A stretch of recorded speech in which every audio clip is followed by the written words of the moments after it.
નમસ્કાર વિદ્યાર્થી મિત્રો, કેસ સ્ટડીઝના પાર્ટ 2 માં આજે આપણે એસટીઆઈ મેન્સની કેસ સ્ટડી છે એની ચર્ચા કરવાના છીએ.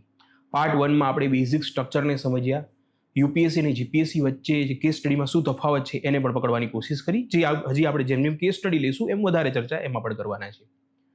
અને સાથે સાથે આપણે એ પણ સમજ્યા કે ટોપર્સ કેવું લખી રહ્યા છે, એમની કોપીઝમાંથી આપણે સ્ક્રીનશોટ પાડીને એમનું ઇન્ટ્રોડક્શન કેવું છે, સ્ટેક હોલ્ડર્સ કઈ રીતે લખી રહ્યા છે, બોડી જે છે પ્રશ્નોના જવાબ કઈ રીતે લખી રહ્યા છે, જસ્ટિફિકેશન કઈ રીતે આપી રહ્યા છે, કન્ક્લુડ કઈ રીતે કરી રહ્યા છે, એમ વિવિધ પ્રકારના અલગ અલગ ટોપર્સની કોપી તમને લોકોને બતાવીને જોયું આપણે કે સારો ઉત્તર આપણે કઈ રીતે લખી શકીએ છીએ. આજે આપણે એસટીઆઈ મેન્સમાં જે બે કેસ સ્ટડી પૂછાય છે એની ચર્ચા કરીએ. સૌથી પહેલા કેસ સ્ટડીમાં કેસને વાંચીએ, પરિસ્થિતિને સમજીએ. તો કેસની શરૂઆત કરીએ. પહેલા આપણે આખી કેસ સ્ટડીને વાંચીએ, શાંતિથી વાંચીએ. અત્યારે થોડીક વાર કરશું, પછી તો તમે એકવાર માસ્ટર થઈ જશો એટલે ફટાફટ તમને લોકોને પકડાઈ જશે કે કઈ રીતે ઉત્તર લખવો છે. તો શ્રીમાન ક એક ઉર્જાવાન, પરિશ્રમી અને બુદ્ધિશાળી એવા અનુસ્નાતક થયેલા યુવા છે. સાહેબની પેટર્નમાં જોજો, 2 થી 3 વસ્તુ તમને શરૂઆતથી જ કહી રહ્યો છું કે સાહેબ જે પાત્ર, જે કેસ સ્ટડીમાં મુખ્ય પાત્ર હશે, કેન્દ્રબિંદુમાં જે પાત્ર હશે અથવા કેસ સ્ટડીનો જે મેઇન હીરો જે છે અથવા હિરોઈન જે છે એ હંમેશા મેન્ટલી અને ફિઝિકલી બહુ મજબૂત હશે. એક તો ખાસિયત સાહેબની આ છે. બીજી વસ્તુ, જે મેઇન કેન્દ્રબિંદુમાં જે પાત્ર જે છે એ નવનિયુક્ત હશે, નવો જ હજી એપોઇન્ટ થયો હશે એવી સંભાવના વધુ છે. આ સાહેબની એક પેટર્ન છે. યુપીએસસીની કેસ સ્ટડીમાં સામાન્ય રીતે શું જોવા મળતું હોય છે કે જે પરિસ્થિતિ આપી છે એમાં એથિકલ ડાયલેમા ક્રિએટ થતા હોય છે. સાહેબની કેસ સ્ટડીમાં અત્યાર સુધી સામાન્ય રીતે મોટા ભાગે એવું બન્યું છે કે આપણને જોઈને ખબર પડી જાય કે એથિકલ રીતે શું શું ખોટું છે. યુપીએસસી તમને લોકોને થોડુંક વધુ ફસાવે છે. આવનારા સમયમાં હસમુખ સાહેબ પણ વધુ ફસાવે એવી સંભાવના છે. પહેલા આપણે કેસને વાંચીએ. તો શ્રીમાન ક ઉર્જાવાન, પરિશ્રમી, બુદ્ધિશાળી એવા અનુસ્નાતક થયેલા યુવા છે. વ્યક્તિનું કેરેક્ટરિસ્ટિક્સ, એની લાક્ષણિકતાઓ સાહેબ હંમેશા કહેતા હોય છે. તે યુનિવર્સિટીના એથ્લેટિક્સ સ્પર્ધાઓમાં ચેમ્પિયન રહી ચૂક્યા છે. ફિઝિકલી સ્ટ્રેન્થ છે, મેન્ટલી પણ સ્ટ્રેન્થ છે. વળી ડિબેટ અને સંગીત, નાટ્ય જેવી સાંસ્કૃતિક પ્રવૃત્તિઓમાં પણ રસ ધરાવે છે. એક્સ્ટ્રા કરિક્યુલમ એક્ટિવિટીઝમાં એ વ્યક્તિ જે છે માસ્ટર છે. અહીં આપણે જોવા મળે છે કે એનું કેરેક્ટર, પાત્ર શું છે આપણે પહેલા કહીએ. શ્રીમાન ક જાહેર સેવા માટે સ્પર્ધાત્મક પરીક્ષામાં ઉત્તમ ગુણો સાથે પાસ કરીને કોઈ જાહેર સેવાની મોટી કચેરીમાં જોડાય છે. સૌથી પહેલા સાહેબે શું કર્યું, આપને XYZ કેરેક્ટર આપ્યું છે, એ કેરેક્ટરની લાક્ષણિકતાઓ આપને કીધી છે. તો પહેલી વસ્તુ આ થઈ ગઈ. તો તમે એક જોઈને કોઈ પણ કેસ સ્ટડીમાં XYZ કેરેક્ટર કેવો છે એની માહિતી મળે છે. આ કેમ આપણે જોવાનું છે, ખાસ કરીને હસમુખ સાહેબની પેટર્નમાં? કારણ કે આપણા જવાબમાં આપણે જોવું પડશે કેરેક્ટર કેવો છે. કારણ કે સાહેબ છેલ્લે પ્રશ્ન શું પૂછે છે કે એણે શું શું કર્યું હશે. એણે શું શું કર્યું હશે એ આપણે ત્યારે જ ખબર પડે કે એની સામાન્ય લાક્ષણિકતાઓ શું છે. એ આધારે આપણે પોતાના જવાબને ક્યાંક ગૂંથવાનો છે. તો એક વસ્તુ આ ખાસ યાદ રાખવાની છે. જવાબ લખશું એટલે તમને લોકોને એક એક પોઈન્ટ જે હું અલગ તારવી રહ્યો છું તમને લોકોને પકડાતો જશે. ત્યાર પછી જણાવે છે કે શ્રીમાન ક જાહેર સેવામાં ઉત્તમ ગુણો સાથે પાસ કરી છે, કચેરીમાં જોડાયા છે. થોડા સમય પછી તેમને ખ્યાલ આવે છે કે અહીં સાથીઓમાં પરસ્પર વિશ્વાસ ખૂટે છે. કેટલાક લોકો જાતિ સમુદાય અંગે ભેદભાવ રાખી રહ્યા છે. હવે અહીં સમસ્યાઓ ચાલુ થઈ. અચ્છા, અહીં કાસ્ટિઝમ છે, અહીં જાતિ આધારિત ભેદભાવ છે. તો અહીં સમસ્યાઓ આપણે હવે ધીમે ધીમે કહેશે સર કે અહીં આ જે કચેરીમાં વ્યક્તિ જોડાયો છે તો એની સાથે કઈ કઈ સમસ્યાઓ છે. એક સમસ્યા આપણે ખબર પડી કે ભાઈ જાતિ આધારિત અહીં ભેદભાવ છે.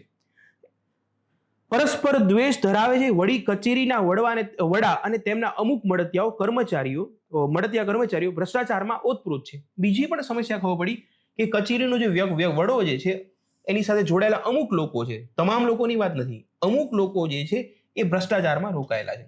તો એક તો કાસ્ટિઝમ આપને જોવા મળે છે, બીજી વસ્તુ કરપ્શન જોવા મળે છે. તો આ પ્રશ્નો ખબર પડી કે અચ્છા, પહેલા કેરેક્ટર ખબર પડી, લાક્ષણિકતાઓ ખબર પડી કે વ્યક્તિ કેવો છે, નવી કચેરીમાં જોડાયો છે, નવનિયુક્ત છે, એ સાહેબની કોમન પેટર્ન છે.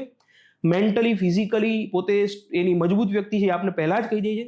ત્યાર પછી સમસ્યાઓ કહેવાનું ચાલુ કર્યું કે જાતિ અને સમુદાય આધારિત ભેદભાવ, કાસ્ટિઝમ, ભ્રષ્ટાચાર, કરપ્શન ઓતપ્રોત છે. શ્રીમાન ક તેમના સમુદાયના લોકો બીજા લોકો અંગે કાન ભંભેરણી કરે છે અને તેમના અમુક મિત્રો સાથે માત્ર તે અલગ સમુદાય હોવાને કારણે સંબંધ કાપી નાખવા દબાણ કરે છે.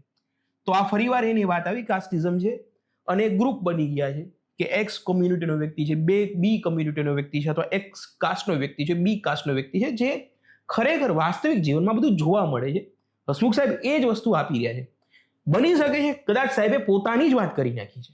આ સાહેબે જે વાત કરી છે, સાહેબનું જે કેસ સ્ટડી કદાચ મને એવું લાગી રહ્યું છે પોતે બેઠા બેઠા પેપર બનાવતા છે એવું મને લાગી રહ્યું છે. કચેરીના વડા પણ તેમને પ્રલોભન આપીને પોતાની સાથે ભ્રષ્ટાચારમાં સામેલ કરવા માટે પ્રયાસ કરે છે, કારણ કે બીજો જે વડો છે એ કરપ્ટેડ છે. શ્રીમાન ક નવા સવા જોડાયેલા હોવાના કારણે મૂંઝવણ અનુભવે છે. એથિકલ ડાયલેમા, એથિકલ ઇસ્યુ હવે એમની સમક્ષ આવી ગયા છે. શું શું કરી શકાય? એક બાજુ તેમને લાગે છે કે રાષ્ટ્રભક્ત યુવા તરીકે તેમને કશું કરવું જોઈએ. હવે એ કંઈ બીજી આપણે એના કેરેક્ટરિસ્ટિક્સમાં અહીં પાછળ બીજું એક આપી દો કે એ વ્યક્તિ રાષ્ટ્રભક્ત તરીકે કંઈ કરવું જોઈએ એવું એને લાગી રહ્યું છે. બીજી બાજુ એકલા પડી જવાનો ભય પણ છે, કોઈ ષડયંત્રનો ભોગ બની જાય અથવા નોકરી ગુમાઈ જાય એવો પણ ડર લાગી જાય. તો સમસ્યા પહેલી શું હતી? કાસ્ટિઝમ વાળી સમસ્યા હતી. બીજી સમસ્યા કરપ્શન વાળી આવી ગઈ. ત્રીજી સમસ્યા કે એમને નોકરી ગુમાવવી પડે એનો ડર પણ લાગી રહ્યો છે. આ બધું એક સાથે જોડાયેલું છે. શ્રીમાન ક પરિસ્થિતિને બરાબર અભ્યાસ કરે છે અને કશું કરવા કમર કસે છે. સાહેબે પરિસ્થિતિ આપી દીધી. શ્રીમાન કના વ્યક્તિત્વ અને દર્શાવેલ પરિસ્થિતિને ધ્યાનમાં રાખતા આ વાંચજો. આ આપણે મોડલ આન્સર મેં આપ્યા છે, ત્યાં મેં વાતને અધૂરી રાખી છે તે વસ્તુ, કારણ કે સેશન જોઈ રહ્યા છે વિદ્યાર્થી મિત્રો, તો મારે જે મેસેજ કન્વે કરો છે ત્યારે જ જશે ને કે જ્યારે જે મેસેજ પહોંચાડો છે કે આપણે શું કરી શકાય, હજી નવી વસ્તુ શું કરવાની છે એ સેશન દરમિયાન તમને ખ્યાલ પડશે. તો હવે અહીંથી લાઈન વાંચવાની છે અને બહુ પકડવા જેવી શબ્દો છે કે શ્રીમાન કના વ્યક્તિત્વ અને દર્શાવેલ પરિસ્થિતિ. તો આ એમનું વ્યક્તિત્વ છે, આ એમનું વ્યક્તિત્વ છે અને આખી આ પરિસ્થિતિ છે. એના આધારે આપણે જવાબ લખવાનો છે કે એમને કયા કયા પગલાઓ લીધા હશે. અહીં સાહેબ થોડાક બદલાઈ જાય છે. યુપીએસસી સામાન્ય રીતે શું કરે છે કે આવી પરિસ્થિતિમાં જે શ્રીમાન ક છે એને શું શું કરવું જોઈએ. યુપીએસસી ની પેટર્ન આ છે. સાહેબ શું કહે છે કે એને કયા કયા પગલા લીધા હશે. જનરલી સાહેબની પેટર્ન એવી છે કે ઘટના બની ગઈ છે અને એને સફળ થઈ ગયો છે. હવે તારે કહેવાનું છે કે કઈ રીતે સફળ થયો છે.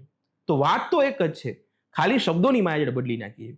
તો એને કયા કયા સ્ટેપ લીધા હશે, તો ખાલી આપણે શાબ્દિક રીતે જે ભાષાકીય આપણી વૈભવ જે છે એને ખાલી બદલવાનો છે. તો એને કયા કયા પગલા લીધા હશે. શ્રીમાન ક દ્વારા જુદા જુદા 3 સંજોગોમાં લીધેલા પગલા અને એના પરિણામોની ચર્ચા કરો. તો એમને કયા કયા પગલા લીધા છે, એમને કયા કયા સ્ટેપ્સ લીધા છે, અથવા તો એમની કોર્સ ઓફ એક્શન શું છે. બીજા અર્થમાં કહું તો એમની કોર્સ ઓફ એક્શન શું છે એ આપણે કહેવાની છે. અને એનું રિઝલ્ટ શું આવ્યું, એનું પરિણામ શું આવ્યું, એનું પરિણામ શું આવ્યું. યુપીએસસીમાં આ પ્રકારના સવાલો પૂછાય છે કે આ પરિસ્થિતિમાં તમારી કોર્સ ઓફ એક્શન, તમે શું કરવાના છો એ જણાવો, કારણો આપો અને પરિણામ આપો, કે એની પાછળના તમે કારણો આપો તો પરિણામ આપો.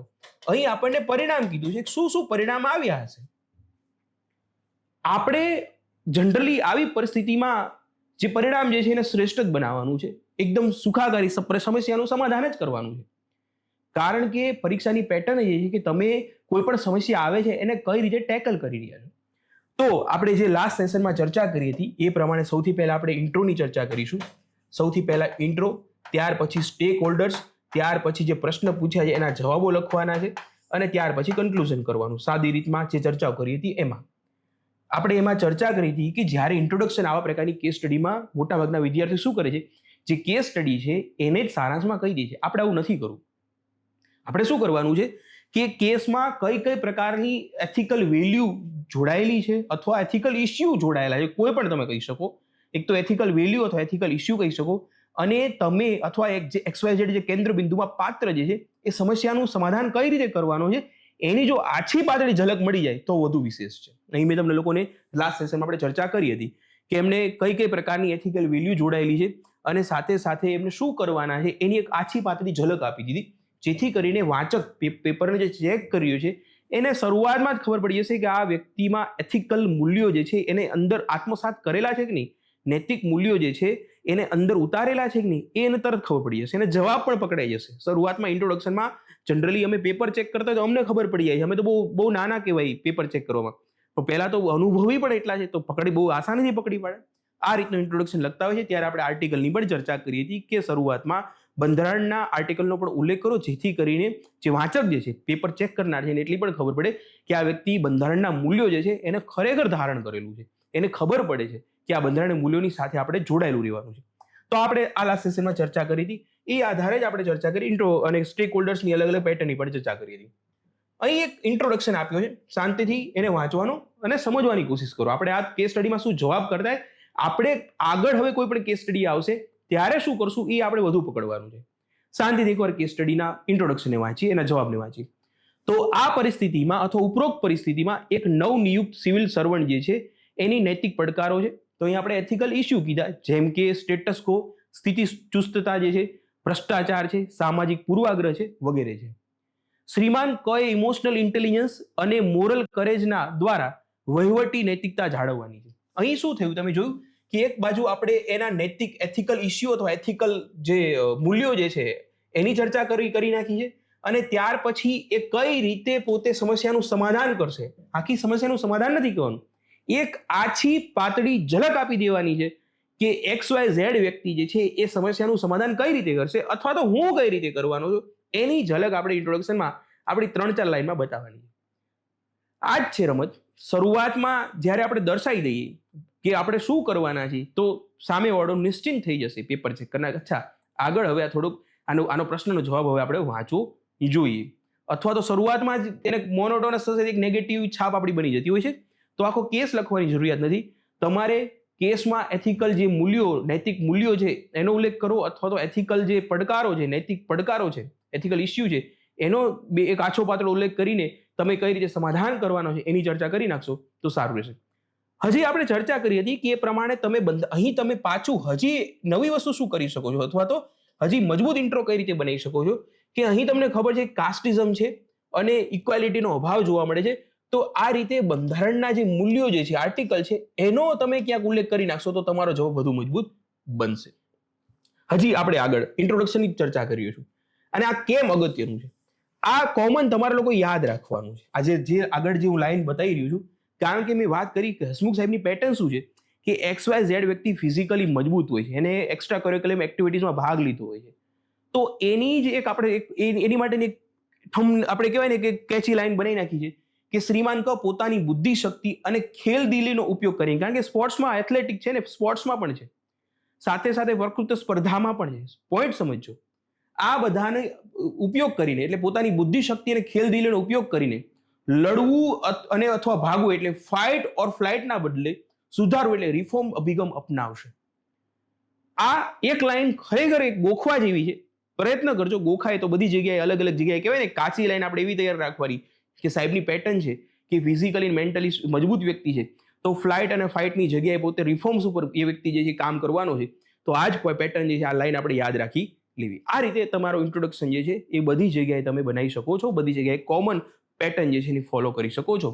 પછી તમારી વ્યક્તિગત રીતે તમને કોઈ ક્રિએટિવિટી લાગતી હોય તો ઉમેરી શકો છો. તો ઇન્ટ્રોડક્શન આ રીતે આપણે કરી શકીએ છીએ. ત્યાર પછી સ્ટેક હોલ્ડર્સ એટલે કે અલગ અલગ હિતધારકો, ઓલરેડી તમને લોકોને ખ્યાલ હશે. એથિકલ ડાયલેમા ક્યાં ક્યાં છે એ પણ આપણને ખ્યાલ હોય છે. અહીં આપણે વધારે પડતો સમય નહીં વેડફવાનો. એથિકલ ડાયલેમા, એથિકલ ઇસ્યુની એકાદી એવી 10-15 તમારા લોકો ગોખી જ નાખવાના, જેથી કરીને તમે એને સામાન્ય રીતે ગમે ત્યાં ચીપકાઈ શકો છો. તો અહીં આપેલા છે જે આપણે 12 કેસ સ્ટડીઝ આપી છે, એમાં પણ તમને લોકોને એથિકલ ઇસ્યુ, એથિકલ ડાયલેમા જોવા મળશે. એકવાર PDF આપણે ટેલિગ્રામ ચેનલ પર ઓલરેડી અપલોડ કરી દીધી છે. 12 કેસ સ્ટડીઝ જે હસમુખ સાહેબે પૂછી છે, એકવાર એને જોઈ લેજો. એક રો મટીરિયલ તરીકે જોવાનું, અંદરથી આપણે કંઈક કેચ કરવાનું છે, અંદરથી કંઈક લેવાનું છે, તો એ રીતે એને ગોખી નાખજો. હવે આપણે પ્રશ્નના જવાબ તરફ આગળ વધીએ. તો પ્રશ્નનો જવાબમાં આપણે શું કરવાનું છે કે હવે આપણને ખબર છે, આપણે શરૂઆત કરી ત્યારે જ મેં તમને લોકોની ચર્ચા કરી કે ભાઈ અહીં આપણને એનું કેરેક્ટર ખબર છે. અહીં આપણને એ પણ ખબર છે કે જાતિ સમુદાય અંગે ભેદભાવ કાસ્ટિઝમ ચાલી રહ્યો છે, એક વર્ગ ભેદભાવ ચાલી રહ્યો છે, એક તો કરપ્શન છે અને એક તો નોકરી ગુમાવવાનો હોય છે. પ્રશ્ન પૂછ્યો છે કે શ્રીમાન કના વ્યક્તિત્વના આધારે, તો એનું વ્યક્તિત્વ પણ આપણે કહી દીધું છે, અને આવા એમને ક્યાં ક્યાં વ્યવહારુ પગલા લીધા છે, પ્રેક્ટિકલ પગલા ક્યાં ક્યાં લીધા છે એની ચર્ચા કરવાની છે, અને એના પરિણામો ક્યાં આવ્યા છે. તો બસ આપણી સમક્ષ છે જ તે કે એક તો એને કાસ્ટિઝમ ઉપર એને કંઈક પ્રહાર કર્યા છે, અથવા તો જાતિ આધારિત બધા જે વર્ગ, જે અલગ અલગ લોકો રહે છે એની ઉપર એને કંઈક કાઉન્ટર કર્યું છે. કઈ રીતે કર્યું છે સમજો, એના તમે કેરેક્ટરમાં જ જો. હું સાદી અત્યારે વાત કરું, તમે પકડવાની કોશિશ કરો કે એના કેરેક્ટરમાં જ છે. એક પોતે સ્પોર્ટ્સમાં છે, એ પોતે ડિબેટ અને સંગીત જેવી સ્પર્ધાઓમાં જોડાય છે. સ્પોર્ટ્સમાં શું છે, એ ધારો કે એ પોતાની ઓફિસમાં ટીમ વર્ક કેવી રીતે ડેવલપ કરશે. સાદી રીતે વિચારો કે એ પોતે સ્પોર્ટ્સમાં છે તો એવું કંઈક સ્પોર્ટ્સનું આયોજન કરશે, અથવા તો એવી રીતે ટીમ વર્કનું બધા લોકોને ભેગા થાય એવી રીતે વાત કરશે, ડિબેટ કરશે. ડિબેટમાં પણ એ પોતે પાવરફુલ છે, એને પોતાની વક્તૃત્વ સ્પર્ધામાં જોરદાર વ્યક્તિત્વ ધરાવી રહ્યો છે, તો પોતે વ્યક્તિઓને કન્વિન્સ કરશે. પરસ્યુએશન, સોશિયલ ઇન્ફ્લુઅન્સ જે શબ્દ આપણે એથિક્સમાં વાંચીએ છીએ એનો ઉપયોગ કરો. તો એ પોતે સૌથી પહેલીની કેરેક્ટરિસ્ટિક્સમાંથી જ ઉઠાઈએ કે અચ્છા એ જાતિ સમુદાય આધારિત જે ભેદભાવ છે, ટીમ વર્ક નથી ડેવલપ થઈ રહ્યું, તો એ શું કરવાનું છે. તો પહેલો એને અલગ અલગ સંજોગો, એટલે પહેલો સંજોગ છે કે જાતિ સમુદાય આધારિત જે ભેદભાવ છે એને પૂરા કરવાનો પ્રયત્ન કરશે, સફળ થઈ જશે. કઈ રીતે કરશે? તો અહીંથી જ ઉઠાવવાનું છે. ડિબેટ છે, સંગીત છે, નાટક છે, એવા એવા નાટકો બતાવશે. તમને લોકોને ખ્યાલ હશે કે આપણે ગુજરાતી સાહિત્યમાં પણ જે નાટકો શરૂઆતમાં રચાણા અથવા તો સાહિત્ય રચાણું એ સામાજિક રીતે જે અલગ અલગ પ્રકારની માન્યતાઓના ખંડન માટે હતું, તો એવા અલગ અલગ પ્રકારના નાટકોનો ઉલ્લેખ કરો. મિથ્યાભિમાન ધારો કે નાટક છે, એનો ક્યાંક ઉલ્લેખ કરો, એક્ઝામ્પલ આપી દઉં છું. અથવા તો ડોલ્સ હાઉસ એક મેં એનેક્ડોટ્સ મૂક્યો છે, એની જ ચર્ચા કરો. તો એવા અલગ અલગ પ્રકારના નાટક જે છે જેને પોતે સોશિયલ રિફોર્મ્સ કર્યા છે, ડોલ્સ હાઉસનો ખાસ ઉલ્લેખ કરી શકાય. ડોલ્સ હાઉસ એવું છે યુરોપમાં આખું વુમન એમ્પાવરમેન્ટની ક્રાંતિ કરી નાખી છે, એ પ્રકારનું નાટક છે. શેક્સપિયરના નાટકો છે. એવા કોઈ નાટકોની તૈયાર કરો જેને સોશિયલ રિફોર્મ્સ કર્યું અથવા તો એવી જનરલી માહિતી આપી દો. તો નાટકનું આયોજન છે, સંગીત દ્વારા પોતે ટીમ વર્કનું કામ કરશે, બ્રેક હોય ત્યારે ડિબેટ કરશે, સમજાવવાની કોશિશ કરશે, પરસ્યુએશન, સોશિયલ ઇન્ફ્લુઅન્સ કરશે. શું શું સ્ટેપ લીધા? તો પહેલું સ્ટેપ આપણે ખબર પડી જાય છે. એથ્લેટિક છે તો સ્પોર્ટ્સના માધ્યમથી સ્પોર્ટ્સમેનશીપ, તમને લોકોને ખબર છે કે તમે ટીમમાં હોય એટલે તમે ક્રિકેટ આપણે રમેલા છે ત્યારે આપણે નાત જાત બધું ભૂલી જાય લોકો, તમને ખબર છે. તો સ્પોર્ટ્સ એવી વસ્તુ હોય તો એક તો ત્યાં ઉપયોગ કરશે. ત્યાર પછી ભ્રષ્ટાચાર અને પોતાની સાથે એ જ ગુણોની સાથે તમારે એને કરપ્શન સાથે જોડી દેવાના છે. એના જ કેરેક્ટરિસ્ટિક સાથે પોતે એની નોકરી ગુમાવવાનો ભય છે એની સામે કેવી રીતે ટેકલ કરશે. નીડર વ્યક્તિ છે ને, સમજો કે બુદ્ધિશાળી, અનુસ્નાતક થયેલો છે, પરિશ્રમી, ઉર્જાવાન છે, ચેમ્પિયન રહી ચૂક્યો છે, મતલબ કે નીડર હશે. સ્પોર્ટ્સમેન છે તો એનામાં કયા ગુણ હશે? લીડરશિપના ગુણ હશે, એનામાં એક નીડરતાના ગુણ હશે. જો કેસ સ્ટડી એક છે, આપણે એક કેસ સ્ટડીની ચર્ચા કરી છે, પણ કેસ સ્ટડી એકની એના જવાબની ચર્ચા આપણે નથી કરી. આપણે કોઈ પણ કેસ સ્ટડીમાં શું રીતે વિચારવું, કઈ રીતે વિચારવું, એનો જે દ્રષ્ટિકોણ જે છે એને ડેવલપ કરવાનો પ્રયત્ન કરીએ છીએ. તો આટલા મુદ્દાઓ જે છે એ મને લાગે છે કે તમે લોકો ટેકલ કરી શકો છો. તો પ્રશ્ન તમે સમજો કે આપણે અહીંથી પહેલું કે એને કઈ કઈ પરિસ્થિતિમાં એને કયા વ્યવહારુ પગલાં લીધા હશે એની માહિતી તમારે લોકોએ આપવાની છે. જેમ કે મેં અહીં આપ્યું છે સાદી રીતે, સ્ટેક હોલ્ડર્સ કહી દીધા, એથિકલ ડાયલેમા કહી દીધા, પણ મૂળ પ્રશ્નો હતા કે એને કયા 3 પગલાં લીધા હશે. તો સંજોગ એકમાં એને પગલાં શું લીધા છે? કચેરીમાં પ્રવર્તમાન ભેદભાવ અને અવિશ્વાસની સામે એને ફાઇટ કરી હશે. એને એમ્પથી, સહાનુભૂતિની સાથે અને ઇન્ક્લુઝિવિટીના પ્રોત્સાહન આપ્યું હશે. પછી આપણે જો અહીં મેં લખ્યું નથી, પણ તમારે એને જે ટીમ બિલ્ડિંગ કરી છે ત્યાં તમે એને સ્પોર્ટ્સ, એમનું જે સ્પોર્ટ્સ છે, એથ્લેટિક છે, એને મેન્શન કરો. ત્યાં એમને ડિબેટ જે છે એને મેન્શન કરો. અહીં એમની સાથે જે એમને પોતે જે સંગીતમાં જે રસ છે એને મેન્શન કરો. અહીં સાથે એમના કેરેક્ટરની સાથે જોડાયેલું જે છે એ જે નાટક જે છે એમાં ભાગ લીધો એને જોડો. એ પોતે અનુસ્નાતકમાં માસ્ટર થયેલો વ્યક્તિ છે એને જોડો. એક તો કામ આ થઈ ગયું. બીજું હતું કેરેક્ટરની સાથે આપણે જે આપણી જે મહાનુભાવો છે, આપણા જે મહાન વિચારકો છે એના કન્સેપ્ટને પણ જોડો.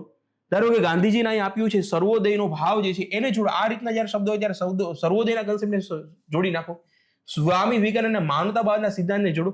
અને આની સાથે એમને કયા સ્ટેપ્સ લીધા હશે એનું પરિણામ શું આવ્યું છે, પરિણામ હકારાત્મક રાખજો મિત્રો, હકારાત્મક રાખવાનો પ્રયત્ન કરજો. પછી નેગેટિવ ને રાખતા આવું એને કર્યું પછી છેલ્લે એવું નહીં લખી નાખવાનું કે બધાને પ્રયત્ન કર્યો પણ સુધરવાડતા સુધરી ગયા, નો સુધરવાડા નો સુધરે, એવું નહીં લખવાનું. પોઝિટિવ રાખવાનું કે અહીં હકારાત્મક એક દ્રષ્ટિકોણ, ટીમ વર્ક જે છે બન્યું છે અને સુધાર સીધો જોવા મળ્યો છે. વર્ક કલ્ચર જે છે એનો કાર્ય સંસ્કૃતિનો હકારાત્મક પરિવર્તન આવ્યું છે. બસ આ રીતે તમે પોતે એક સ્ટેપ જે છે એક સંજોગની ચર્ચા કરી નાખી. એવી જ રીતે ધારો કે આવી ગયું છે સંજોગ બીજું, કચેરીના વડા શું કરે? કરપ્શન કરી રહ્યા છે. તો હવે ટેકલ બીજી પરિસ્થિતિ શું છે કે હવે ભ્રષ્ટાચાર સામે શું કરશે? તો ઝૂકી નહીં જાય. એ ઓબ્જેક્ટિવિટી, નિષ્પક્ષતા અને પ્રોબિટી ઇન ગવર્નન્સ, એટલે શાસનમાં નૈતિકતા. સબ્જેક્ટિવિટી અને ઓબ્જેક્ટિવિટી વચ્ચેનો તફાવત તમને લોકોને ખબર હશે, છતાં પણ કહી દઉં. સબ્જેક્ટિવિટીનો અર્થ શું થાય છે કે ધારો કે આ પેન જે છે એ કેવી છે, અથવા બોર્ડ જે છે કેવું છે, અથવા વિડીયો જે છે એની ક્વોલિટી કેવી છે, અથવા વિડીયો તમને ગમે છે કે નથી ગમતો, આ લેક્ચર જોઈ રહ્યા, તમને લેક્ચર જોવા ગમે છે કે વાંચવું ગમે છે, તો એ સબ્જેક્ટિવ છે.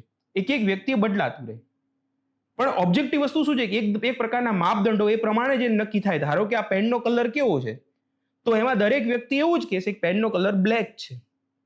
પણ આ પેનથી લખવું સારું કે નહીં સારું, અથવા આ પેનથી લખવાની મજા આવે છે કે નથી આવતી, તો એમાં દરેક વ્યક્તિનો દ્રષ્ટિકોણ અલગ અલગ હશે. ધારો કે આ પેનલ છે, તો આ પેનલમાં મજા આવે છે કે બીજી પેનલમાં મજા આવે, તો વ્યક્તિગત રીતે અલગ અલગ પેનલમાં જે શિક્ષક હોય છે એને અલગ અલગ મજા આવતી હોય. પણ આ પેનનો કલર તો દરેક શિક્ષક એવું જ કહેશે બ્લેક છે. એક્ઝામ્પલ આપી રહ્યું છે. તો વ્યક્તિગત રીતે આપણા દ્રષ્ટિકોણ બદલાતા રહે તો આપણે સબ્જેક્ટિવિટી કહીશું, પરંતુ ઓબ્જેક્ટિવિટીમાં આપણે નિશ્ચિત પ્રકારના માપદંડો આધારે જ નક્કી કરવાનું હોય તો આપણે એને ઓબ્જેક્ટિવ કહીએ છીએ. તો ખાસ કરીને આપણા નિર્ણય લેતી વખતે આપણે ઓબ્જેક્ટિવિટીનો આધાર લેવાનો છે. ઓબ્જેક્ટિવ મતલબ કે જે નિયમો છે, જે બંધારણના મૂલ્યો છે, અથવા તો આપણા કાયદો જે છે એને જ પાલન કરવાનું છે. પોતાની સબ્જેક્ટિવ રીતે મારા સમુદાય છે તો હું અલગ વ્યવહાર કરીશ અને બીજાના સમુદાય સાથે ભેદભાવ કરીશ તો સબ્જેક્ટિવિટી આવવાની છે. તો આપણે ખાસ યાદ રાખવાનું, બહુ બહુ મજબૂત શબ્દ છે કે આપણે હંમેશા નિર્ણય લેતી વખતે ઓબ્જેક્ટિવિટી જે છે એનો ઉપયોગ કરવાનો છે. તો તમે ભ્રષ્ટાચાર સામે લડવા માટે શું કરશો? તો પહેલામાં પહેલો એક શબ્દ ખાસ યાદ રાખવા જેવો છે, ઓબ્જેક્ટિવિટી. મતલબ કે હું મારા નિર્ણય જે છે નિયમ આધારિત જ હું કામ કરવાનો છું. કોઈના દબાણમાં નહીં આવું, કોઈના પ્રલોભનમાં પણ નહીં આવું, કોઈ જાતિમાં પણ નહીં આવું, કોઈ જાતિ ભેદભાવમાં પણ નહીં આવું. હું જે છે મારી જે કર્તવ્ય જે છે એને હું ફોલો કરવાનું છે. અહીં તમે કૃષ્ણના અને ઇમેન્યુઅલ કાન્ટના ડિઓન્ટોલોજી અથવા જે ભગવાન કૃષ્ણનું જે નિષ્કામ કર્મ છે એનો ઉલ્લેખ કરી શકો. તમે જે વાંચેલું છે નીતિશાસ્ત્રમાં એનો ક્યાંક ઉલ્લેખ કરો. કહી હું ભગવાન શ્રી કૃષ્ણનો જે નિષ્કામ કર્મનો સિદ્ધાંત જે છે અથવા તો ઇમેન્યુઅલ કાન્ટનો ડિઓન્ટોલોજી છે અથવા તો પરિણામ નિરપેક્ષતાવાદ છે એનો ઉપયોગ કરીશ. આ પ્રકારના શબ્દોનો ઉપયોગ કરો તો આ રીતે કહી શકો છો. ત્યાર પછી તમે જ્યારે કરપ્શનની સામે ફાઇટ કરવાની હોય ત્યારે એક નવી વસ્તુ શું કરી શકાય કે અહીં તમે પોતે સરકારની જે સ્કીમ છે એમાં ખાસ કરીને ઈ ગવર્નન્સ છે એનો ખાસ ઉલ્લેખ કરી શકાય. આ પોઈન્ટ સમજો, કારણ કે પરત તમારે પોતાની કેસ સ્ટડીમાં સામાન્ય રીતે કરપ્શનની સામે લડવાનું છે. તો આપણે ખાસ કરીને ઈ ગવર્નન્સનો ઉપયોગ કરવાનો. ઈ ગવર્નન્સથી શું થશે કે ઓબ્જેક્ટિવિટી વધુ આવશે, જે સામે બધાની પારદર્શિતા આવશે, બધાને ખબર પડશે શું શું થઈ રહ્યું છે. તો આ રીતે તમારે પોતે ઈ ઓફિસ અથવા જન સૂચના પોર્ટલ જેવી અલગ અલગ તમને જે પણ લાગતી હોય ઈ ગવર્નન્સનો ઉપયોગ ખાસ કરવાનો છે. બીજું ખાસ એક નાનકડી વસ્તુ પકડવા જેવી છે કે તમે જ્યારે ભ્રષ્ટાચાર સામે લડી રહ્યા છો, સાહેબે કીધું વ્યવહારુ પગલાં લેવાના છે. તો દર વખતે તમે બધાની સામે ડાયરેક્ટ કેસ કબાડા કરી નહીં ચાલે. અહીં તમારે હજી એક નાનકડી એવી તકનિકનો ઉપયોગ કરવાનો છે જે અંદર લખી નથી, સમજજો. જ્યારે કોઈ કરપ્શન થાય અથવા ઉપરી અધિકારી આપણી વિરુદ્ધમાં હોય ત્યારે આપણી પહેલી ફરજ એ નથી કે એની સામે ડાયરેક્ટ ફાઇટ કરવાની. આપણી પહેલી ફરજ એ છે અથવા તો પહેલું આપણો સ્ટેપ એવું હોવું જોઈએ કે આપણે એને સમજાવીએ, એને પરસ્યુએટ કરીએ, એને ઇન્ફ્લુઅન્સ કરવાનો છે, એને સમજાવવાનો છે કે ભાઈ એને બે શબ્દો ખાસ યાદ રાખજો. અહીં સૌથી પહેલા કચેરીના વડા જે છે એ ભ્રષ્ટાચાર કરી તમે શું કરશો? તમે તમારા મૂલ્યોને ધારણ કરશો, ઓબ્જેક્ટિવિટી પ્રમાણે ચાલવાનું. આ બધી જગ્યાએ લાગુ પડશે. એક કેસ સ્ટડી ભલે રહી તો બધી જગ્યાએ લાગુ પડશે. અહીં તમે ભ્રષ્ટાચાર સામે લડવામાં એક તો ઓબ્જેક્ટિવિટીનો ઉપયોગ કરશો, તમારા મૂલ્યોને ધારણ કરશો. બીજી વસ્તુ તમે શું કરવાના છો કે અહીં તમારે ખાસ કરીને આપણે ઈ ગવર્નન્સની વાત કરી એ તમારે કરી નાખશો. પણ મેઇન વસ્તુ કે કચેરીના વડા જે છે એની સામે શું કરવાના છે? તો કચેરીના વડાને તમારે ખાસ એને સમજાવવાના, એને સમજાવવાનો, પરસ્યુએટ કરવાની કોશિશ કરવાની છે. ખાસ સમજાવો ત્યારે યાદ રાખો કે એમના પોતાના કર્તવ્ય એમને યાદ કરાવવાના છે. એમને કર્તવ્ય જે છે એ યાદ કરાવવાના છે. આ લાઈન યાદ રાખજો. આ નાના નાના શબ્દો છે ને એ તમારી પંચલાઈન તૈયાર હોવી જોઈએ. તો એને સમજાવવાના છે, એમના કર્તવ્ય એમને યાદ કરાવવાના છે. એમને જે શપથ બફટ લીધી હોય અથવા એમને જે પોતે નોકરી દરમિયાન શપથ લીધી છે, એમના બંધારણીય મૂલ્યો છે અથવા તો કર્તવ્ય બંધારણીય મૂલ્યો જે નૈતિકતાના મૂલ્યો એમને યાદ કરાવવાના છે. સમજાવવાનો પ્રયત્ન ના સમજે, સમજો આ જ વ્યવહારુ જે કહેવાય ને વ્યવહારુ પગલા, તો આ જ છે કે નહીં સમજે પછી તમે ઉપર ફરિયાદ કરી શકો છો. હજી તમે નહીં સમજે તો હજી તમારે શું કરવાનું છે? તમારે પોતે લેખિતમાં માંગી લેવાનું છે. જ્યારે એવું લાગે કે નહીં નથી માનતા તો એમની સૂચનાઓને લેખિતમાં માંગવાનો પ્રયત્ન કરવાનો છે. અને છતાં પણ એ વ્યક્તિ ભ્રષ્ટાચારથી લુપ્ત છે ત્યારે તમે શું કરશો? ત્યારે તમે ઉપરી અધિકારીને હજી એનાથી ઉપરી અધિકારીને ફરિયાદ કરશો. તો ઉપરીને ફરિયાદ કરી પછી ધીમે ધીમે તમારે પોતે વિચારવાનું છે કે હું લોકપાલ, લોકાયુક્ત વગેરેમાં જઈશ કે નહીં જઈશ અથવા વિસલ બ્લોઅર એક્ટનો ઉપયોગ કરીશ કે વગેરે વગેરે વગેરે. પણ તમે સામે એકદમ એવા ક્રાંતિકારી એવા વધારે પડતા નથી થઈ જવાનું ત્યાં જઈને. કારણ કે લખાણમાં જ બધું આવશે કે હું એની સામે કેસ કરી દઈશ. તમારે એ પેપર ચેક કરીને લાગુ છે કે આ પોતે વ્યક્તિ વ્યવહારુ છે પહેલા. કારણ કે તમે આખા ગામમાં આપણે કોઈ પણ કચેરીમાં એક વ્યક્તિ ભ્રષ્ટ વ્યક્તિ છે તો તમે કઈ રીતે ટેકલ કરવાના છે? ત્યારે તમારે એને સમજાવવાનો છે, એને લેખિતમાં માંગવાનું છે, એને ફરીવાર સમજાવવાની કોશિશ કરો, એના કર્તવ્યોને યાદ કરાવવાના છે, લેખિતમાં માંગશો. ત્યાર પછી તમે વિસલ બ્લોઅર એક્ટ અથવા જે લોકપાલ, લોકાયુક્તનો ઉપયોગ કરશો. તમે ઉપરા અધિકારીને કહેશો, એ સમજાવવાનો કોશિશ કરશે. થોડું ઘણું સમજાવી ધીમે ધીમે પોતાનું કામ કરશો. તો આ રીતે એકદમ બેલેન્સ રહીને તમારે પોતે જવાબ લખવાનો પ્રયત્ન કરવાનો છે. તો પહેલી આપણે ટાર્ગેટ શું કરી કે ટીમ વર્ક જે છે એને કઈ રીતે આપણે મજબૂત કર્યું. ટીમ વર્ક નથી, કાસ્ટિઝમ છે એને દૂર કરવાનો પ્રયત્ન કરવાનો છે, એના કેરેક્ટરિસ્ટિક્સમાંથી જ લેવાનું છે. બીજી વસ્તુ કે એમને ભ્રષ્ટાચાર સામે લુપ્ત છે એની સામે કાઉન્ટર કરશો. લીડરશિપનો ગુણ છે, તમે લીડ કરશો, અહીં પોતાની વાતને મજબૂત રીતે પ્રેઝન્ટ કરશો. ખાસ કરીને એથિક્સના શબ્દો ઉપયોગ તમારી રીતે કરવો જેટલો બને એટલો કરવાનો છે. ધારો કે આ પ્રકારની કેસ સ્ટડીઝમાં મોરલ કરેજ શબ્દ ખાસ ઉપયોગ કરવા જોઈએ. કરેજ બે પ્રકારના હોય, એક ફિઝિકલ કરેજ હોય અને એક મોરલ કરેજ હોય. ફિઝિકલ કરેજ ફોર્ટિટ્યુડની જગ્યાએ આપણે મોરલ કરેજ જે છે એનો વધુ વિશેષ કરવાનો ઉપયોગ કરવાનો છે. એ પણ તમે લોકો ખાસ યાદ રાખજો. બીજું હવે ત્રીજું સ્ટેપ શું છે કે ભાઈ નોકરી ગુમાવવાનો ડર છે એની સામે શું સંજોગો પરિસ્થિતિ લેશે? તો એમને નોકરી ગુમાવવાના ડર સામે એથિકલ કરેજ અથવા મોરલ કરેજ જે છે એ બતાવશે કે ભાઈ ના, હું મારું સ્ટેન્ડ છે, મારી નોકરી ગુમાવવાની વાત છે પણ હું મારું સ્ટેન્ડ છે ક્લિયર રાખીશ, હું કોઈ પણ ખોટા કામમાં નહીં ફસાવું, મારે હજી કાગળ બાગળ છે બધું ક્લિયર રાખીશ અને કોઈ પણ જાતિ આધારિત ભેદભાવ કરીશ નહીં. એક સિવિલ સર્વન્ટ તરીકે પ્રથમ વફાદારી બંધારણ પ્રત્યે છે, મારી કોઈ જાતિ પ્રત્યે નથી, મારી કોઈ કાસ્ટ પ્રત્યે નથી, મારી જે છે કોડ ઓફ કન્ડક્ટ અને કોડ ઓફ એથિક્સનો ઉપયોગ કરીશ. આ શબ્દો ગોખી નાખવાના. ભલે તમને અત્યારે કોડ ઓફ કન્ડક્ટ ખબર ના હોય, કોડ ઓફ એથિક્સ ખબર ના હોય, પણ આ લખવામાં આપણે શું વાંધો છે? હું મારા નીતિશાસ્ત્રના નિયમો પ્રમાણે ચાલીશ. અને પોતે કહેવાનું ઇમેન્યુઅલ કાન્ટના કેટેગોરિકલ ઇમ્પેરેટિવ, આ તમે એથિક્સ વાંચ્યું છે, તમને લોકોને ખ્યાલ હશે, તો આ પ્રકારના ભારેખમ શબ્દોનો પણ ઉપયોગ કરી જે ઇમેન્યુઅલ કાન્ટનું કેટેગોરિકલ ઇમ્પેરેટિવ છે અથવા તો એમની ડિઓન્ટોલોજીનો ઉપયોગ કરીને હું પોતે જે કાર્ય સાર્વત્રિક રીતે યોગ્ય છે, બધા માટે જે યોગ્ય છે એની વાત કરીશ. ત્યાર પછી છેલ્લે પરિણામ શું આવશે? તો એના પરિણામ કહેવાના કે અહીં સૌથી પહેલા શું થશે? વિશ્વાસ વધશે, વર્ક કલ્ચર ડેવલપ થશે. અહીં ભ્રષ્ટાચાર જે છે એનો અવકાશ ઘટશે, સાવ ઝીરો તો નહીં થઈ, કચેરીમાં પારદર્શિતા આવશે કારણ કે તમે ઈ ગવર્નન્સનો ઉપયોગ કરી રહ્યા છો. અહીં શું થશે કે આ વ્યક્તિ પોતે અડગ હશે કે એની છબી જે છે ન્યાય અધિકારી તરીકે સ્થાપિત થશે. ઉપરા અધિકારી ખબર પડશે ભાઈ નોન કરપ્ટેડ છે, આમાં કંઈ થાય એવું નથી. તમને લોકોને ખ્યાલ હશે, તમે જો નોન કરપ્ટેડ છો તો પછી તમારી સામે બહુ વધારે પડતું એ વધારે નથી કોઈ સામે પડતા કે છે નોન કરપ્ટેડ, પણ પોતાની વાતને મક્કમ રીતે પકડી રાખવી પડે. તમે 70-80% નોન કરપ્ટેડ 30% કરપ્ટેડ એવું નહીં ચાલે. તો તમારી પોતાની સ્ટેન્ડ જે છે એને તમારે ક્લિયર રાખવો પડશે. તો એક તો વસ્તુ આ થઈ ગઈ, ઠીક છે. ત્યાર પછી કન્ક્લુઝનમાં મેં ચર્ચા કરી હતી કે આપણે જોઈએ જ્યારે કોઈ પણ વસ્તુને કન્ક્લુડ કરી, કેસ સ્ટડીમાં ખાસ કરીએ, ત્યારે યુનિક વસ્તુ જનરલી કોઈ પણ રીતે કરી શકો છો, પણ કન્ક્લુડ કરતી વખતે કેસ સ્ટડીમાં કાંઈ મળતું નથી કારણ કે આપણે જવાબ તો લખી નાખ્યો છે અથવા તો આપણે એને સમાપન તો કરી નાખ્યું છે કે હું આ કરવાનું છું, તો અમારી કોર્સ ઓફ એક્શન આ છે, એના કારણો આપી દીધા હોય છે, અમુક વાર આપણે જસ્ટિફિકેશન આપી દીધું છે વગેરે વગેરે વગેરે. તો કન્ક્લુઝન માટે આપણી પાસે ખરેખર બહુ ઓછી વસ્તુ મળતી હોય. હવે લખવું શું? કારણ કે લખી તો નાખ્યું આપણે શું કરવાના છે.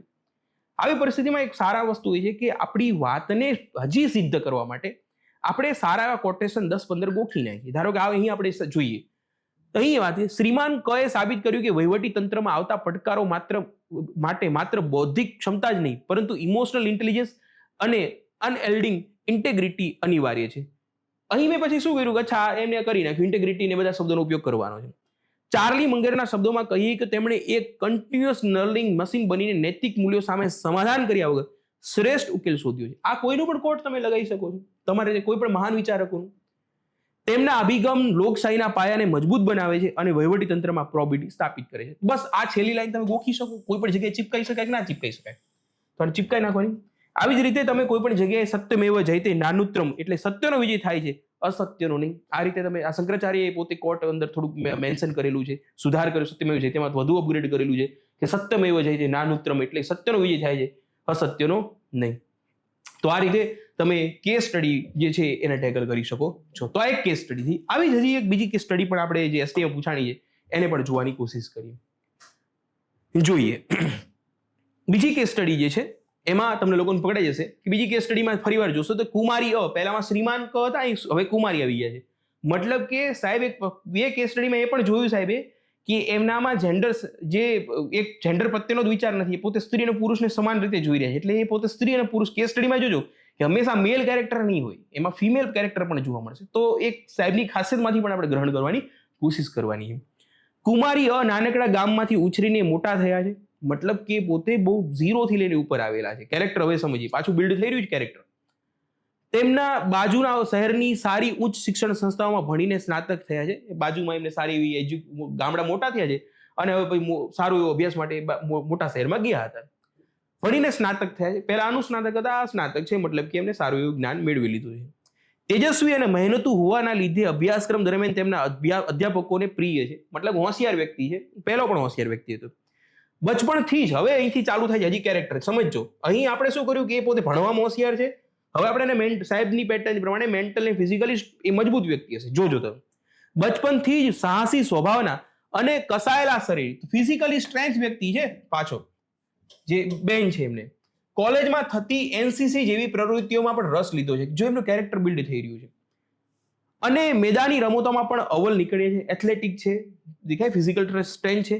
અભ્યાસ બાદ કુમારી સ્પર્ધાત્મક પરીક્ષા પાસ કરી છે અને સરકારી વિભાગમાં જોડાય છે. ફરીવાર એ જ એમની પેટર્ન કે એ જે વ્યક્તિ જે છે એ ફિઝિકલી સ્ટ્રેન્થ છે, મેન્ટલી જે સ્ટ્રેન્થ છે, વિપરીત પરિસ્થિતિમાં આગળ આવેલો વ્યક્તિ છે અને પોતે સ્પર્ધાત્મક પરીક્ષા આપી છે, નવનિયુક્ત થયેલો છે, જેમની કોમન પેટર્ન જોવા મળે છે. છે. વારંવાર આકસ્મિક વિભાગમાં જોડાયા છે જેમાં ફિલ્ડ વર્કની બહુલતા છે. હવે અહીં ફરીવાર એક સ્ટીરિયોટાઇપ જે છે એની વાત કરવાના છે. તમે જોડાઈ ગયા છે અને ફિઝિકલી મેન્ટલી સ્ટ્રેન્થ છે, મજબૂત વ્યક્તિ છે, વગેરે વગેરે વગેરે એમની બધી આપણે કેરેક્ટર આપી દીધું છે અને એક સિલેક્ટ થઈ ગયા છે, પરીક્ષા એમને પાસ કરી નાખી છે. આપણે જ્યારે 5-6 લાઈન સુધી પહોંચી ત્યાં સુધી એનું આખું કેરેક્ટર એમને પરીક્ષા પાસ કરે છે અને એમની પોતાની હવે પરિસ્થિતિનું ચાલુ થશે. હવે એમની જે પરીક્ષા પાસ કરી છે એમાં ફિલ્ડ વર્કની બહુલતા છે. કોઈ પણ પરીક્ષા હોઈ શકે. ફિલ્ડ વર્કની બહુલતા છે એટલે મતલબ કે ફિલ્ડમાં જઈને ગ્રાઉન્ડ ઉપર જઈને કામ કરવાનું, ઓફિસમાં બેસીને કામ કરવાનું નથી. વારંવાર આકસ્મિક તપાસણીઓ કરવાની થાય છે જેમાં કોઈકવાર અસામાજિક તત્વો સામે સંઘર્ષ પણ થતો રહે છે. ઓકે, તો પહેલી સમસ્યા આપણી સમક્ષ આવી ગઈ કે ફિલ્ડ વર્ક છે સમસ્યા અથવા તો પહેલો જે સંઘર્ષની પરિસ્થિતિ જે છે એ છે ફિલ્ડ વર્ક છે, અસામાજિક તત્વોની સામે સંઘર્ષ થાય છે જેના લીધે વિભાગમાં સામાન્ય રીતે પુરુષો જોડાતા હોવાને લીધે બહુ જૂજ સંખ્યામાં મહિલાઓ કામ કરે છે. સમજો કદાચ આ બેન જે છે એમને પીઆઈ બન્યા હશે, એક્ઝામ્પલ આપી રહ્યું છું કારણ કે સાહેબ પોલીસ ખાતામાંથી છે તો એમની કદાચ એમને કીધું નથી પણ આપણે એવું સમજી લઈએ, એક્ઝામ્પલ આ તો મારી રીતે વિચારી રહ્યો છું. અથવા આઈપીએસ બન્યા છે. કચેરીના મોટા ભાગના પુરુષ કર્મચારી રૂઢિવાદી છે, જે સાચું પણ છે, જે સામાન્ય રીતે હોય પણ છે. તો બીજી આપણે ખબર પડી કે અહીં જે મોટા ભાગનો વર્ગ જે છે, પુરુષ વર્ગ જે છે એ રૂઢિવાદી છે. પોતાની સાથે આકસ્મિક તપાસણીઓમાં મહિલાઓનું સાથે આવવું પસંદ નથી. કુમારી અને 2-3 મહિલા સાથીઓ કચેરીમાં ટેબલ વર્ક કરે એવો એમનો આગ્રહ છે. મતલબ કે જે પુરુષની સામાન્ય માનસિકતા હોય છે એ પ્રકારનું. બીજી બાજુ 3-4 યુવા પુરુષ સાથીઓ અને કચેરીના વડા પ્રાગતિક અને ઉદાર મનના છે. તો એક બાજુ કન્ઝર્વેટિવ લોકો છે ને એક બાજુ થોડાક રિફોર્મ વાળા વ્યક્તિઓ છે. તો અને એમાં ખાસ કરીને સારું છે પહેલી કેસ સ્ટડીમાં કચેરીનો વડો ભ્રષ્ટ હતો, બીજી કેસ સ્ટડીમાં ખાલી ફેરફાર એ છે કે કચેરીનો વડો થોડોક સારો માણસ છે, થોડો પ્રગતિશીલ વિચારવાળો છે. તે સંજોગોમાં કુમારી સંજોગોને બદલવામાં નિશ્ચય કરે છે. હવે એ પણ પરિસ્થિતિ સંજોગો જે છે, પહેલામાં સંજોગો હતા ને આમાં પણ સંજોગો નિશ્ચય કરે છે અને થોડા સમય પછી સૌના આશ્ચર્ય વચ્ચે કુમારી પોતાના મિશનમાં સફળ થાય છે. રૂઢિવાદી સાથીઓ સહિત બધાની સ્વીકૃતિ અને આદર પ્રાપ્ત કરે છે. બધું મતલબ ચેન્જ કરી નાખ્યું છે અને સફળ થઈ ગયા છે. કચેરીના વડા અને કુમારી એ શું કર્યું હશે? વ્યવહારુ પગલા અને ઘટનાઓ દર્શાવી તેના સંભવિત પરિણામની ચર્ચા કરો. તો એમને કયા સ્ટેપ્સ લીધા છે અને એના કયા પરિણામો આવે છે, તો એ જ પેટર્ન ફરીવાર આપણે ફોલો કરવાની છે. અહીં પણ તમારે લોકો ઇન્ટ્રોડક્શનની શરૂઆત કરવાની છે કે આ કિસ્સામાં વહીવટીતંત્રમાં પ્રવર્તમાન જેન્ડર જે સ્ટીરિયોટાઇપ જે છે, લિંગ આધારિત જે રૂઢિચુસ્તતા છે અને વર્ક કલ્ચરમાં પરિવર્તન લાવવાનો અંગેનો છે. તો અહીં ભ્રષ્ટાચાર નથી પણ અહીં એક પ્રકારનું સ્ટીરિયોટાઇપ છે અને વર્ક કલ્ચરનો સવાલ છે. તો બંને કેસ સ્ટડીમાં તમે હજી એક કોમન વસ્તુ જોઈએ છે કે વર્ક કલ્ચર જે છે એને પણ આપણે રિફોર્મ કરવાનું. જો તમે ધીમે ધીમે બોલતો જઈશ કે કઈ કેસ સ્ટડીમાં નવી વસ્તુ કઈ જોવા મળે છે અથવા પોઈન્ટ શું છે, તો બંને કેસ સ્ટડીમાં તમારે ખાલી ભ્રષ્ટાચાર સામે નથી લડવાનું. જે સોશિયલી આપણી રૂઢિવાદી માનસિકતાના કારણે આખું વર્ક કલ્ચર જે બન્યું છે, જે ખરેખર બહુ મોટો પ્રશ્ન છે, એ પણ સરે બંને કેસ સ્ટડીમાં ગૂંથી લીધી છે. મજા આવે વસ્તુ છે. પરિવર્તન લાવવામાં અંગેનો છે. અહીં મુખ્ય પડકાર એ છે કે કેવી રીતે એક મહિલા અધિકારી પોતાની પ્રોફેશનલ કોમ્પિટન્સ, વ્યવસાયિક ક્ષમતા, આ પછી મેં જોડ્યું છે ઓબ્જેક્ટિવિટી અને એમ્પથી દ્વારા પરંપરાગત પૂર્વગ્રહને તોડી શકે. જો અહીં આપણે વાત કરીને સાથે સાથે એનું સમાધાન કઈ રીતે થવાનું છે એ આપણે કહી દીધું છે. ભલે આપણે એવું નથી કીધું આ રીતે સમાધાન કરવાના છે, પણ આપણે એક મેસેજ આપી દીધો છે કે એના પ્રોફેશનલ કોમ્પિટન્સી, એની પોતે એની ઓબ્જેક્ટિવિટી, વસ્તુનિષ્ઠતાના આધારે, એની એમ્પથીના આધારે જે પૂર્વાગ્રહો છે એને તોડવાની છે. આપણે મેસેજ આપી દીધો, આપણે ઇન્ટ્રોડક્શનમાં કહી દીધું પેપર ચેક કરીને, એ પકડનારો હશે એને પકડી લેશે અને 100% પકડી લેવાનો છે કે આપણે એને કહી દીધું સમાધાન કઈ રીતે થવાનું છે, એનો એક અંદાજ, આછો પાતળો અંદાજ જે છે આપણે આપી દીધો છે. ત્યાર પછી સ્ટેક હોલ્ડર્સની ચર્ચા કરીશું. રૂઢિચુસ્ત જેમાં અલગ અલગ શબ્દો છે, તમે ખાલી એકવાર મોડેલ જોઈ લેજો. પણ મેઇન વસ્તુ છે કે હવે અહીં પ્રશ્ન જે પૂછ્યો છે એને ફરીવાર વાંચજો, કારણ કે જવાબ લખવામાં ઘણા લોકોએ શું ભૂલ કરી છે કે અહીં માત્ર ને માત્ર કુમારી અની ચર્ચા કરી છે. પ્રશ્ન એવો નથી. પ્રશ્ન એવો છે કે કચેરીના વડા અને કુમારી એ શું શું કર્યું છે એની ચર્ચા કરવાની છે. તો આપણે બંનેને મેન્શન કરવાના છે. તો અહીં તમારે યાદ રાખવાનું છે કે કુમારી દ્વારા લેવામાં આવેલા પગલાઓ અને કચેરીના વડા દ્વારા લેવામાં આવેલા પગલાઓ બંનેને મેન્શન કરવાનું છે. પ્રશ્નમાં બીજો ભાગ જે છે એ તમારો મિસ થઈ જાય નહીં. અહીં કુમારી પહેલા શું શું કરશે કે ભાઈ ઇમોશનલ ઇન્ટેલિજન્સનો ઉપયોગ કરશે. તેમણે સાથીઓના વિરોધને વ્યક્તિગત અપમાન ગણવાને બદલે માનસિક ભાગ રૂપે જોડ્યા. સેલ્ફ રેગ્યુલેશન દ્વારા શાંત રહીને કામ કર્યું. પાછા એમના કેરેક્ટરમાં જઈએ, પોતે ટીમ વર્ક, પોતે સ્પોર્ટ્સમાં છે તો પોતે જે ફિલ્ડ વર્ક છે, પાછા એમના કેરેક્ટરમાં જઈએ, આ સાબિત કરી રીતે ઇમોશનલ ઇન્ટેલિજન્સ દ્વારા એમને પોતે પોતાના સાથીદારોને પોતાની સાથે જોડશે. બીજું કે પરફોર્મન્સ કરશે. પરફોર્મન્સ કરશે કઈ રીતે? ફિલ્ડ વર્ક છે તો પરફોર્મન્સ કઈ રીતે કરશે કે એમનું કેરેક્ટર જ છે, વ્યક્તિ જે છે ફિલ્ડ વર્કમાં છે એનું કેરેક્ટર જ છે કે એને પોતે રમત ગમતમાં એથ્લેટિક એની પોતાની એની ખાસિયત જ એ છે. તો પોતે જે એમની ફિઝિકલ સ્ટ્રેન્થ છે તો ફિલ્ડ વર્કમાં દોડવું પડે તો ખાસ શબ્દનો ઉપયોગ આપણે કરવાનો, ત્યાં જોડવાનું છે, એ નથી કરેલું. પણ આવી નાની નાની વસ્તુ કે એમને પોતે પોતાની ફિઝિકલ સ્ટ્રેન્થ જે છે એનો ઉપયોગ કરીને એમને જે સ્પોર્ટ્સ વાળું એમનું બખું જે કસાયેલું શરીર જે છે એનો ઉપયોગ કરીને પોતે હંમેશા દોડ્યા છે. અને એ રીતે પોતે જે ઓન ફિલ્ડ પરફોર્મન્સ છે એને બેસ્ટ રાખ્યું છે.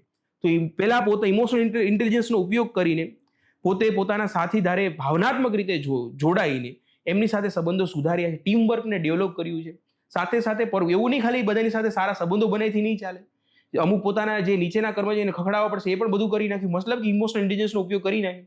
બીજી વસ્તુ શું કરી કે એને પરફોર્મન્સ સુધાર્યું, પરફોર્મન્સ એને ગજબ લેવલનું કર્યું, ફૂલ દોડ્યા છે. પણ એમાં ખાસ કરીને ફિઝિકલ સ્ટ્રેન્થ કસાયેલું શરીર છે એનો ઉપયોગ આપણે ખાસ કરવાનો છે. અહીં ખાસ એ પણ યાદ રાખવાનું કે ફિઝિકલ એન્ડ મેન્ટલ રિઝિલન્સ સાબિત કર્યું છે. પરસ્યુએશન સોશિયલ ઇન્ફ્લુઅન્સ એને પોતે આ જે રૂઢિવાદી માનસિકતા છે તો ફરીવાર આ શબ્દો યા ગોખી નાખવાને બધી જગ્યાએ ઉપયોગ કરી શકો કે એમને પરસ્યુએશન અને સોશિયલ ઇન્ફ્લુઅન્સ એમને સમજાવવાનો પ્રયત્ન કર્યો કે આ રીતે ભાઈ તમે વિચારો છો એવું નથી. અને કોઈને સમજાય કઈ રીતે શકે આપણે લાઈવ એક્ઝામ્પલ કિરણ બેદી કે બધાના એક્ઝામ્પલ્સ કે કોઈ પણ વ્યક્તિના એક્ઝામ્પલ્સ તમે મેન્શન કરી શકો, તમારી રીતે મેન્શન કરી શકો. આ રીતે સ્ટેપ્સ કરીને એમને પોતે પોતાની ટીમ વર્કને પોતાના કામ દ્વારા, પોતાની એક્શન દ્વારા પોતે ત્યાં પોતાનું કામ જે છે સાબિત કર્યું છે. અહીં આપણે આ તો તમે હજી બીજી પોતાની રીતે બીજા પણ મુદ્દાઓ તમને જે પણ લાગે એડ કરી શકો. તો એક્ઝામ્પલ આપી રહ્યું. કચેરીના વડાએ શું કર્યું છે? કચેરીના વડા જે છે એ પોતે ઇન્ક્લુઝિવ માનસિકતા ધરાવે છે. તો જ્યારે ખાસ કરીને મહિલાઓ પ્રત્યેનો જે સ્ટીરિયોટાઇપ છે એને પોતે વિરુદ્ધમાં એને શું કર્યું છે કે એવા કામો આપ્યા હશે મહિલા જે કર્મચારીઓ અથવા એ બેનને જે છે કે જાઓ તમે આ એક્શનમાં ઓન ફિલ્ડ જાઓ ને કામ કરો, એમને સપોર્ટ કર્યો છે, એમને સમજાવવાની પ્રયત્ન કર્યો છે. તો એવા મુદ્દાઓ લખવાના છે. તો ઇન્સેન્ટિવાઇઝ ચાર્જીસ વડાએ કુમારી અના સફળ ફિલ્ડવર્કની પ્રશંસા કરે છે. અન્ય માટે પોઝિટિવ રીઇન્ફોર્મેશનનું કામ કરે છે. સેન્સિટાઇઝેશન વર્કશોપ્સ કચેરીમાં મિશન કર્મયોગના આદર્શો મુજબ લિંગ જે સંવેદનશીલતા છે, જેન્ડર સેન્સિટાઇઝેશન છે, કાર્યક્રમો છે સમજાવવાની. જો એને પોતે મહિલા તો સમજાવી રહી છે પણ સાથે સાથે જે કચેરીનો વડો છે એ પણ સમજાવવાની અલગ અલગ રીતે ઉપયોગ કરે છે. મિશન કર્મયોગીના જે જેન્ડર સેન્સિટાઇઝેશન છે આ શબ્દોનો ઉપયોગ કરો. ફેર રિસોર્સિસ એલોકેશન જે પણ જે યોગ્ય પ્રમાણમાં જે સંસાધનો જે છે એનું યોગ્ય પ્રમાણમાં વિતરણ કરવું એ પણ કરી રહ્યા છે. તો ઇક્વલ ઓપોર્ચ્યુનિટી બંધારણીય મૂલ્યો જે છે એનું આપી રહે. તો આ પ્રકારની તમે પોતે ક્યાંક ને ક્યાંક પોતાની વાત જે છે એને તમે કરી શકો. ત્યાં એક કુમારી શું કર્યું છે અને કચેરીના વડાએ શું કર્યું છે એને મેન્શન કરી શકો છો. આવી જ રીતે પરિણામ શું આવ્યું છે? સૌથી પહેલા એટીટ્યુડનલ ચેન્જ, બધાના જે એટીટ્યુડ જે છે રૂઢિચુસ્ત સાથીઓની માનસિકતામાં આપણને એની પોતે મહિલાઓની કાર્યક્ષમતા પ્રત્યેનો જે ભ્રમ જે છે એ દૂર થયો છે. એક પરિણામ તો આવ્યું હશે. બીજી વસ્તુ કે ઇન્ક્લુઝિવ વર્ક કલ્ચર, બધા સાથે મળીને કામ કરી શકે છે વાતાવરણ બન્યું છે, ટીમ વર્ક બન્યું હશે. ઇન્સ્ટિટ્યુશનલાઇઝ મેમરી, આ ઘટના કચેરી માટે એક બેસ્ટ પ્રેક્ટિસિસ બની જશે જે ભવિષ્યના અધિકારીઓ માટે એક માર્ગદર્શન બનશે. જો આ લાઈન કેવી તમે ગમે ત્યાં જોડી શકો, કોઈ પણ કેસ સ્ટડીમાં તમે પરિણામ શું આવ્યું છે ત્યાં આ શબ્દોને જોડી શકો છો. અને જ્યારે કન્ક્લુડ કરતી વખતે આપણે વાત કરી પ્રમાણે કે ઘટના શું બની એના પરિણામ શું આવ્યા એ કહી દીધું. હવે આપણે કન્ક્લુડ કરવું છે ત્યારે મહાન વિચારકોનું કોઈક વાત કરી દઈશું. સ્વામી વિવેકાનંદે કહ્યું છે કોઈ પણ રાષ્ટ્રની પ્રગતિનો શ્રેષ્ઠ માપદંડ એ કે પોતાની સ્ત્રીઓ સાથે પોતે કેવો વ્યવહાર કરે છે. કુમારી અની સફળતા એ માત્ર વ્યક્તિગત વિજય નથી પરંતુ વહીવટી તંત્રમાં પેટ્રિયાર્કલ માઇન્ડસેટ જે છે એની નૈતિક મૂલ્યોનો પણ વિજય છે, એની સામેના નૈતિક મૂલ્યોનો વિજય છે. આ કિસ્સો સાબિત કરે છે કે જો લીડરશિપ પ્રગતિશીલ હોય, સમજો લીડરશિપ એટલે કે જે કચેરીનો વડો જે છે એ લીડરશિપ પ્રગતિશીલ હોય અને સબોર્ડિનેટ હિંમતવાન હોય. જો એ બે વસ્તુ છે એ તમે બંનેને તમે કન્ક્લુડ કરી કે બંનેને જોડી શકો. કોઈના નામ નથી લીધા છતાં પણ બંનેને તમે જોડી શકો છો. કે આ કિસ્સો સાબિત કરે છે કે જો લીડરશિપ પ્રગતિશીલ હોય અને જે સબોર્ડિનેટ જે છે અથવા જેની નીચે કામ કરનાર વ્યક્તિ જે હિંમતવાન હોય તો કોઈ પણ રૂઢિચુસ્ત પરંપરાને આપણે બદલી શકીએ છીએ. અહીં તમે ફરીવાર તમે જે સ્વામી વિવેકાનંદનું આપણે કોર્ટની મેં ચર્ચા કરતી, રિયા ડાબી જે છે 18મો રેન્ક યુપીએસસી, એમને જ્યારે વુમનની વાત આવે ત્યારે મેન્શન કરતા હોય છે કે bird can not fly only one wings. પક્ષી પોતાની એક પાંખથી નથી ઉડી શકતો. એવી જ રીતે કોઈ પણ રાષ્ટ્રનો ઉદ્ધાર કરવો હોય તો માત્ર પુરુષોથી નહીં થાય, સ્ત્રીઓનો પણ આપણે અંદર સમાવેશ જોશે. એમનો ક્યાંક ઉલ્લેખ કરી નાખો. તો આ રીતે તમારી વાતને તમે કન્ક્લુડ કરી શકો છો. તો અહીંથી તમને જે યુનિક પોઈન્ટ્સ લાગતા હોય એને તમે અંદર સમાવેશ કરી શકો છો. તો બસ આજે એસટીએની કેસ સ્ટડીઝમાંથી મને જે સારું લાગતું હતું અથવા આ રીતે લખી શકાય મેં મેન્શન કર્યું છે. હવે પછી આપણે બાકીની કેસ સ્ટડીઝ છે એની ચર્ચા કરીશું. ધન્યવાદ.